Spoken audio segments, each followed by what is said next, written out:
Welcome back, everyone. So this is just a remake of my last video. It got pulled, but anyone paying attention to global events knows that we're kind of teetering on the edge of what appears to be an inevitable showdown, and it really looks like it's going to be pretty destructive. There are serious threats coming from several countries, and tensions between Russia and the United States have reached Cold War levels. Essentially, since last time we talked, Russia has effectively enacted its own no-fly zone by sending in these anti-missile systems into Syria and threatening to shoot down any U.S. or NATO airstrike attempts. Interesting tweet coming out of the Russian embassy here. USA wonder why Russia would want to carry the S-300 to Syria, because you never really know what kind of assistance terrorists might get. Interesting.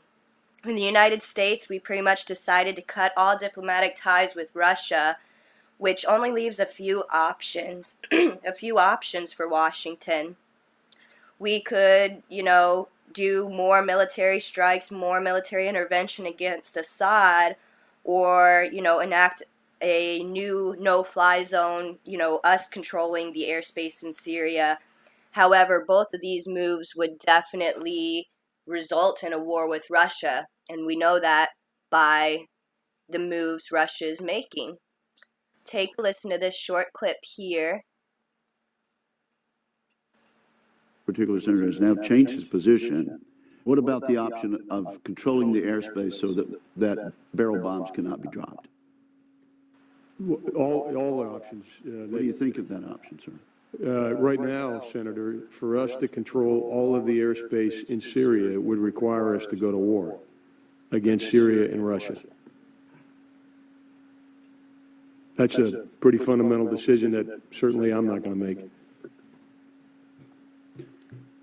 So we are pretty much stuck into either letting Russia get its way in Syria or go to war with them.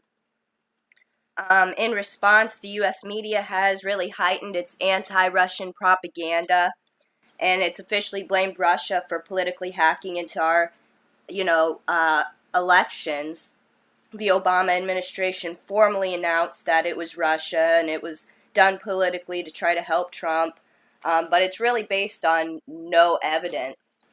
Additionally, Washington and the media are pushing for further sanctions for Russia for their crimes in Syria.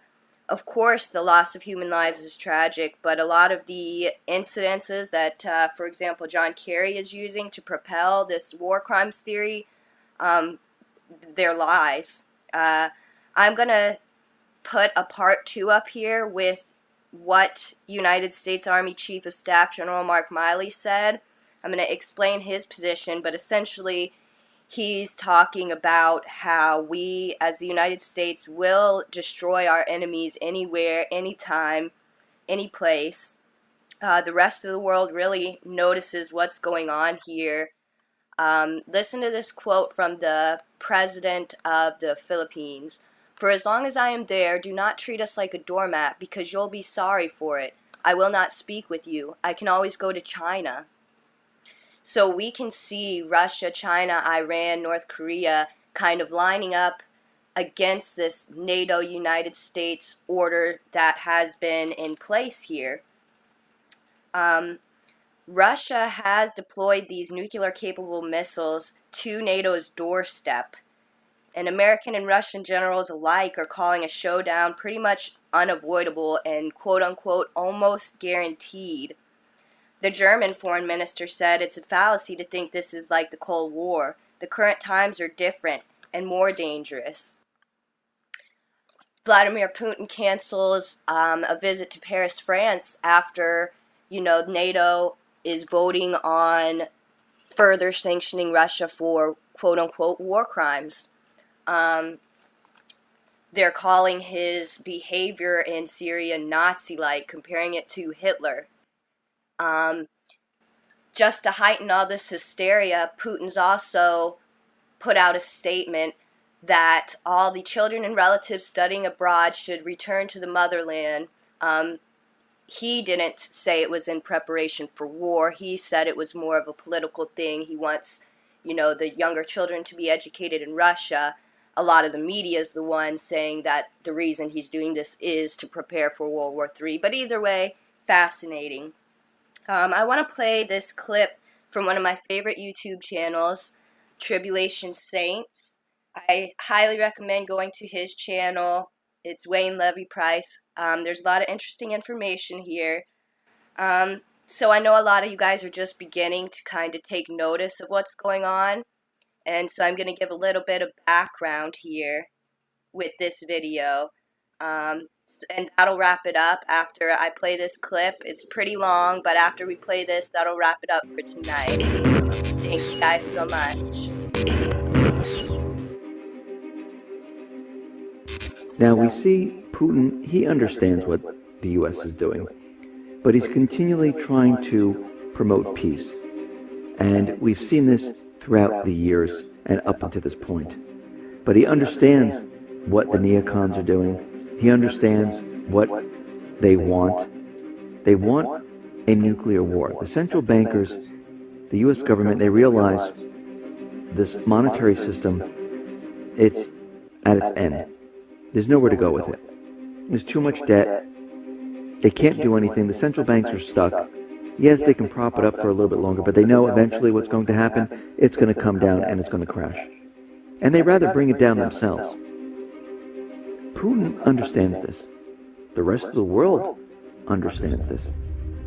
And Putin was out there and he issued a stern warning to the world's media, saying that the world is heading down a path that could lead to nuclear war. He was speaking with foreign journalists at St. Petersburg International Economic Forum. This was back on June 17th. And he outlined why he thinks a war between Russia and the West is inevitable. We know year by year what's going to happen, and they know we know. It's only you that they tell these fables, and you buy it and spread it to the citizens of your countries. Your people do not feel a sense of the impending danger. This is what worries me. How do you not understand that the world is being pulled in an irreversible direction? That is the problem. But they pretend like nothing's going on. I don't even know how to get through to you people anymore.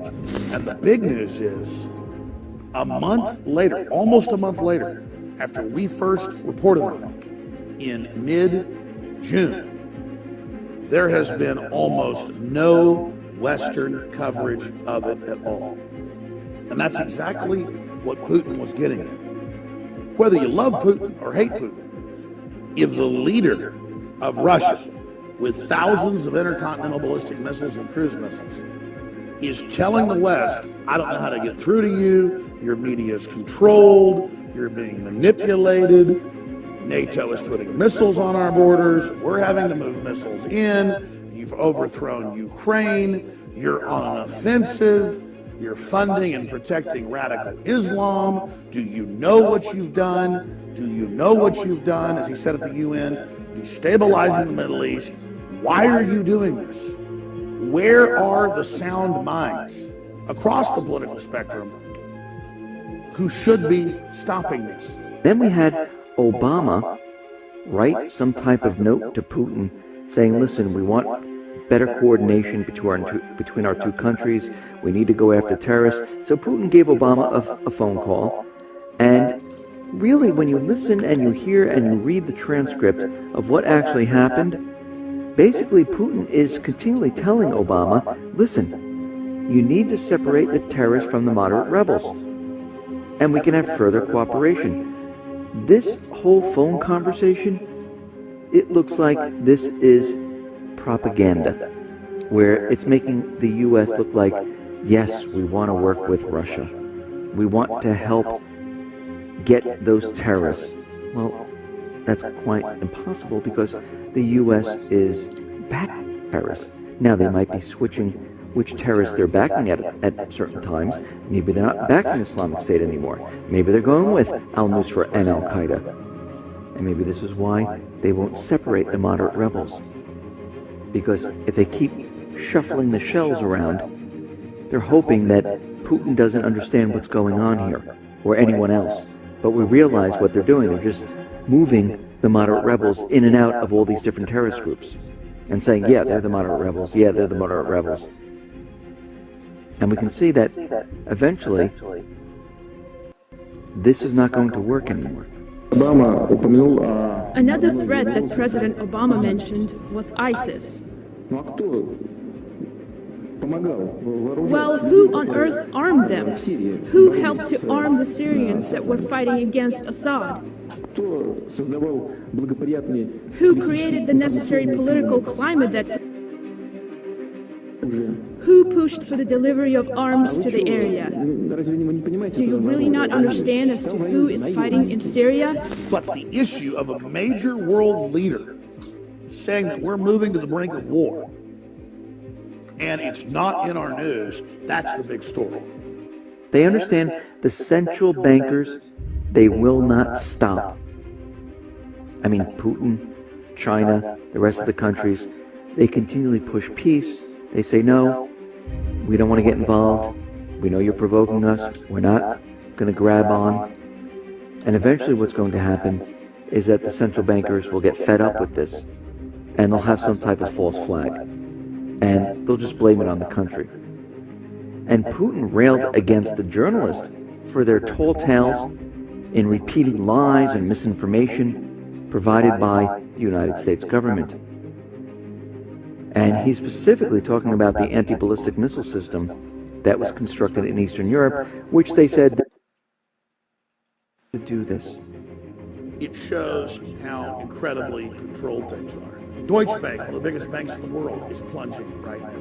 Much bigger than Lehman Brothers. If it continues, it'll make 2008 look tame in comparison. Elites are building armored fortresses and redoubts all over the world, admitting they believe collapse is coming. Governments are digging in. Russia is digging in. Our supposed government is collapsing our borders and bringing people in with diseases and ignoring the Supreme Court rulings. It seems an age of madness. We're going to provoke an attack because then we will be in power for as long as anyone can imagine.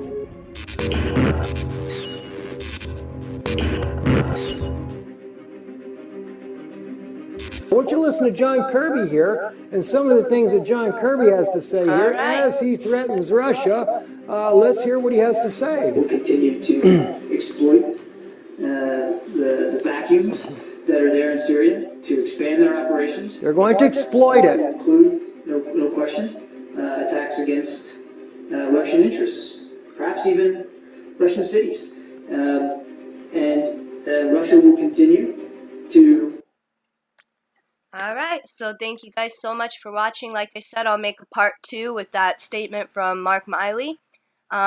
Stay informed, guys. Thank you for watching.